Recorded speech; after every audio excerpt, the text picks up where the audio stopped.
Cette présentation va vous familiariser avec trois systèmes de fichiers très répandus, FAT, FAT32 et NTFS.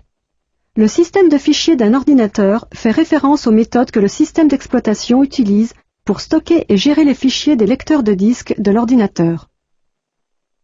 Les premiers ordinateurs personnels utilisaient le système de fichiers FAT, FAT étant l'acronyme de File Allocation Table, ce qui signifie table d'allocation des fichiers. Toutes les versions de MS-DOS et les premières versions de Microsoft Windows utilisent le système de fichiers FAT. Ce système peut gérer des partitions de disques d'une taille maximale de 4 gigaoctets, mais ses performances sont optimales sur les partitions dont la taille n'excède pas 200 mégaoctets. FAT est le plus rapide des systèmes de fichiers pour les partitions de moins de 200 mégaoctets. Le disque dur est divisé en secteurs dont la taille est comprise entre 16 et 64 kilooctets selon la capacité du disque dur et l'emplacement des secteurs. Le système FAT ne pouvant stocker qu'un fichier par secteur, s'il écrit un fichier d'un kilooctet seulement dans un secteur de 64 kilooctets, ce secteur ne peut plus contenir d'autres fichiers. En fait, ce fichier d'un kilooctet va occuper 64 kilooctets d'espace disque. La sécurité n'est assurée que par des attributs de fichiers modifiables par n'importe quel utilisateur, comme la lecture et l'écriture. Le système FAT ne permet pas la compression des fichiers. Le système de fichiers FAT32 est conçu pour les disques durs de plus grande capacité.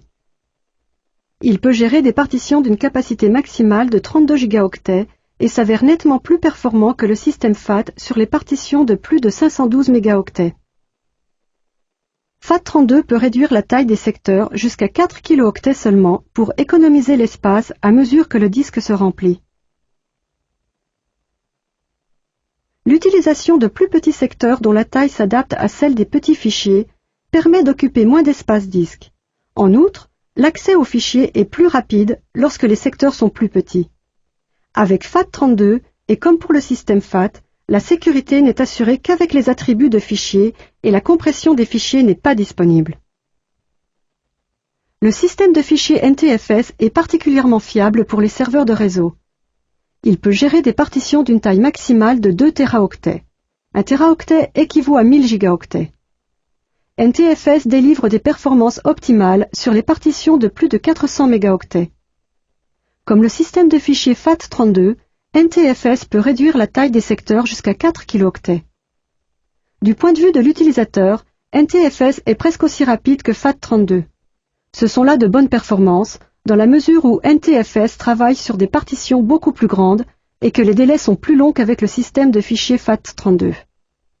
Si la sécurité fournie par les systèmes de fichiers FAT et FAT32 ne vous suffit pas, vous devez opter pour le système de fichiers NTFS. Avec NTFS, vous pouvez non seulement utiliser les attributs de fichiers, mais aussi rendre l'authentification des utilisateurs obligatoire avant d'accorder l'accès à des fichiers ou à un dossier. NTFS permet aussi de crypter les fichiers et les dossiers, offrant ainsi un niveau de sécurité en plus de l'authentification des utilisateurs. Enfin, vous pouvez utiliser NTFS pour économiser l'espace disque en compressant des fichiers, des dossiers et même des lecteurs complets.